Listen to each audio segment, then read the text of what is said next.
Hello, I'm Philip Brunelle, Artistic Director and founder of Vocal Essence and organist choirmaster at Plymouth Congregational Church in Minneapolis. For each of these programs, I've selected a composer who's had a role to play in both organizations, and today it's the Hungarian composer Zoltán Kodály, spelled K-O-D-A-L-Y, Kodály. One of the most important composers in Hungary, certainly ever. He was also the creator of what's called the Kodály method, which was a kind of an approach to music education. It used hand signals as a visual aid, and you thought of it using the do, re, mi syllables. It involved ear training and singing. Singing was the big idea behind it. And it's something you ought to look up if you're interested in how a music education program in another country could be so successful. And it was. It was an amazing program. He also, in 1905, traveled to remote Hungarian villages collecting songs using phonograph cylinders. And the same kind of thing that Vaughan Williams did in England. He was a good friend of Béla Bartók, and Bartók and Kodály were really the two leading composers in Hungary during that whole time. As I shouldn't mention, he was born in 1882, died in 1967.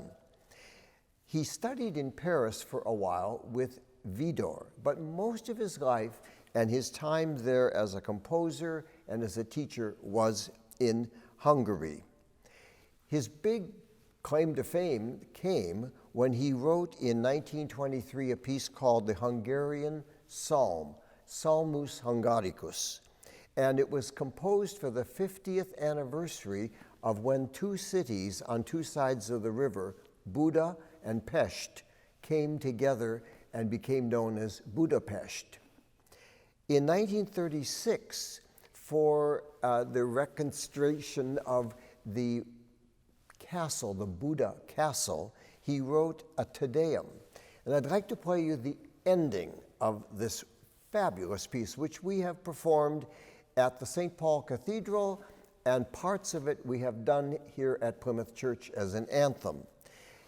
You can do this piece as long as you have a full-throated tenor and a soprano with high C and no need to ever take a breath. I mean, this piece is amazing. And in fact, the part for sopranos in the choir and tenors also calls for high C. This is that section at the end of it, let me never be confounded.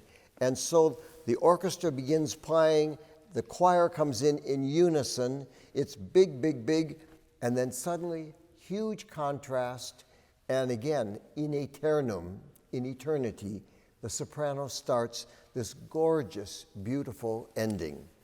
Music from Kodály's Te Deum.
Music of Zoltán Kodály. I never met Kodály, but I, of course, know about the wonderful work that he did. In the 1990s, I was in Hungary to be a judge at the Bartók Festival, and of course, they still talked about Kodály. His wife had passed away, and he married a young student. So by the time I was there, she was still alive, quite elderly, but I met Mrs. Kodály at the festival of Bartók. There was a piece that he wrote early called Jesus and the Traders. It's that story about Jesus driving the money changers out of the temple. And I selected it as an anthem at Plymouth Church one Sunday back in the 70s. There was only one little problem. I had selected it for the Sunday of Stewardship. And it was just before we were going to do it, like several days before, that I realized this is not appropriate. It's a great piece, but not on Stewardship Sunday. So we did something else. But I've always remembered, be careful what Sunday you do certain anthems. We did do a piece of his that he wrote in 1943 that I'd like to close with. It's a piece called Communion. Obviously, it was composed in Hungarian, but Percy Young did an English translation, and the text says, "Come with adoration, throw aside all affairs of the world, those have only passing worth. Draw near with joy and adoration to the blessed sacrament. In thankfulness approach, for here you shall greet Christ the King, our holy Lord and Savior true." Communion by Zoltán Kodály.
Have a wonderful day.